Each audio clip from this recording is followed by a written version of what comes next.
Dans l'actualité de ce vendredi 26 mars, le Rhône qui se prépare pour son 3e confinement. Ce soir à minuit, il sera interdit de se déplacer à plus de 10 km de son domicile ou encore de se rassembler à plus de 6 personnes en extérieur. Un nouveau coup dur pour les commerces dits non essentiels qui vont devoir fermer boutique pour 4 semaines au moins. Ces nouvelles mesures de restriction qui arrivent comme une réponse à la flambée de l'épidémie ces dernières semaines dans notre département.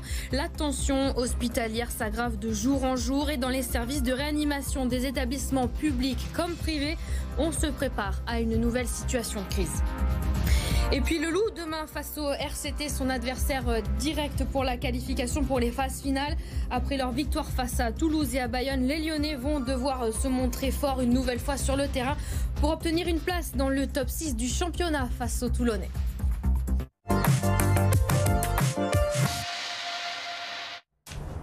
Encore un dernier soir aux saveurs de liberté dans notre département du Rhône. À partir de ce soir minuit, le Rhône bascule donc dans son 3e confinement pour 4 semaines. Au moins des mesures qui sont renforcées. Impossible de se déplacer au-delà d'un rayon de 10 km autour de chez soi ou encore de quitter le département sauf raison exceptionnelle.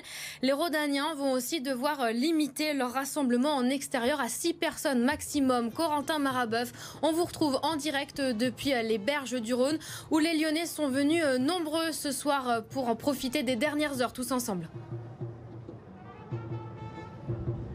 Exactement Octavie, les Lyonnais venus profiter de leurs derniers instants de liberté avant le reconfinement. Alors ils étaient là toute l'après-midi, ça s'est un peu vidé en fin d'après-midi à cause de la pluie qui a fait son apparition. Alors ici en tout cas toute l'après-midi, comme je vous le disais, on a profité entre amis autour d'un verre, parfois en musique sans forcément respecter les gestes barrières, parfois à plus de 6. En tout cas tout le monde était ici pour la même chose, se retrouver une dernière fois avant 4 semaines de mesures renforcées. Écoutez ces réactions au micro de Lucie Young. C'est pas un confinement très clair en soi parce qu'on peut sortir sans attestation mais devant habitat à Lyon, du coup en soi on peut toujours se balader. On pourra quand même sortir, bon, toujours à 6 mais on pourra quand même sortir, se voir et tout, mais c'est vrai que ça va un peu changer notre quotidien. Il fait beau encore donc voilà, pour en profiter avant le confinement. On le rappelle, confiné mais pas enfermé, c'est le maître mot du gouvernement. Les sorties dans un périmètre de 10 km autour de son lieu de résidence de 6h à 19h restent autorisées.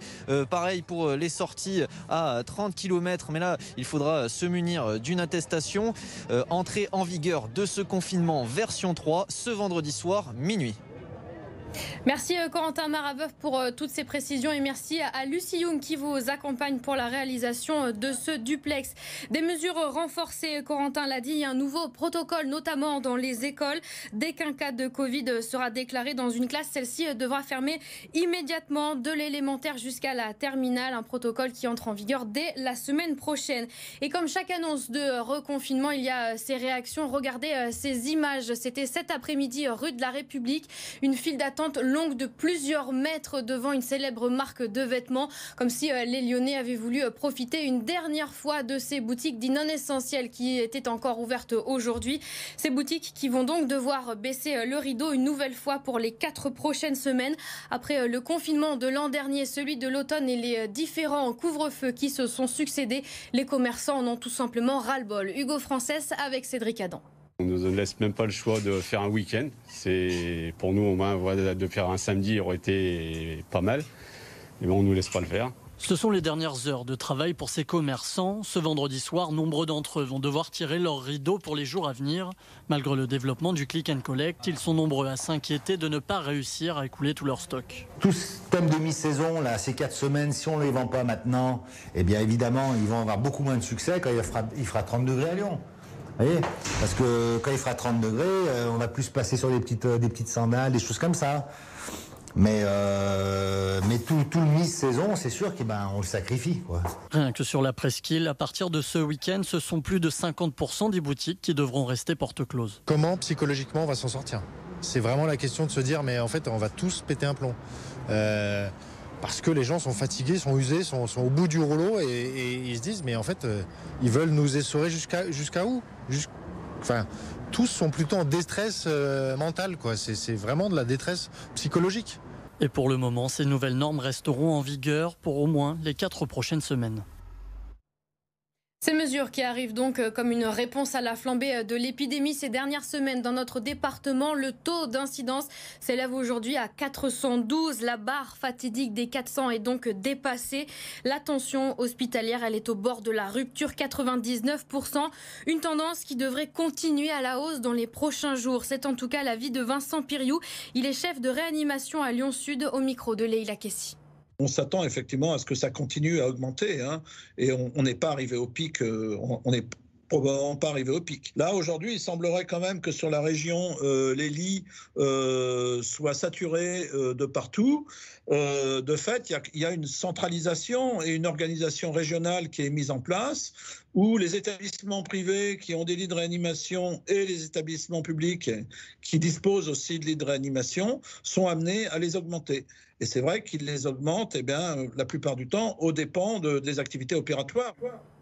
Des opérations qui sont donc déjà déprogrammées. C'est le cas notamment à la clinique privée de l'infirmerie protestante à Caluire. Dans cette clinique, le service de réanimation a triplé sa capacité d'accueil pour les patients atteints du Covid. Et côté soignant, on se prépare déjà à une nouvelle situation de crise. Maëva Komsi. Ici, la 3e vague est en train d'arriver de plein fouet. Les 3/4 des patients sont atteints par le variant anglais. Et ce qui inquiète ce médecin, c'est l'âge des malades du Covid, plus jeunes que pour les premières vagues. Nous sommes face à des patients jeunes qui ont supporté les 10 jours à domicile et qui arrivent directement en réanimation, sans passer par un service de médecine ou un service de soins intensifs, parce qu'ils ont tenu le coup jusqu'au bout et ils arrivent en défaillance directement en réanimation. Alors pour anticiper l'arrivée de nouveaux patients, le service de réanimation doit sans cesse se réorganiser. La capacité des lits a pu tripler en passant de 8 à 24. Pour ça, il a fallu puiser dans les ressources d'autres services et déprogrammer 30% des opérations. La déprogrammation ne concerne pas les activités lourdes telles que la chirurgie cardiaque par exemple, ou d'autres types d'interventions comme la cancérologie qui elles sont préservées. Il s'agit à la fois d'une déprogrammation mais aussi d'un lissage dans le temps de certaines interventions chirurgicales. Public ou privé, tous les établissements sont réquisitionnés depuis 1 an pour répondre à la pandémie. Actuellement, 980 patients sont pris en charge dans le Rhône et 200 en réanimation. Le Loup n'a pas le droit à l'erreur demain face au RCT. Une lutte pour avoir une place dans le top 6 du championnat et viser les phases finales. Les hommes de Pierre Mignoni qui se sont bien relancés en dominant Toulouse et Bayonne. Et demain, il faudra encore exister sur le terrain face aux Toulonnais. Les enjeux du match, Mélanie Ferreira avec Ilia Grandjean. Le 6e contre le 7e, le tout à 7 matchs de la fin du championnat, alors que les 6 premières places seulement sont qualificatives pour les phases finales. Ce Lyon-Toulon est forcément décisif. Ils sont juste devant nous, on connaît le contexte du match et on sait que ça va être un vrai tournant pour la suite du championnat. Pour l'instant, on n'est pas dans les 6. Donc on sait que si on se bat, si on gagne les bras de fer, on peut aller dans les 6. Il y a la place. Maintenant, c'est à nous de jouer, quoi. Les Lyonnais restent sur 2 victoires consécutives, dont une face au leader toulousain à domicile. Mais cette 7e place, ils la doivent aussi à des errances à la maison, des revers notamment face à Pau ou face à Castres. Les années d'avant, on était un peu dans ce haut de tableau installé, j'ai envie de dire, mais pas vraiment, parce que personne n'est installé dans ce haut de tableau. Là, cette année, c'est vrai qu'on est 7, 8 même à pouvoir encore se qualifier, donc... ça va être un combat acharné jusqu'à la dernière journée, je pense. Ouais. Et le Loup a profité de la trêve internationale pour faire un stage de cohésion. On a fait un stage vraiment pour se retrouver, passer des moments ensemble.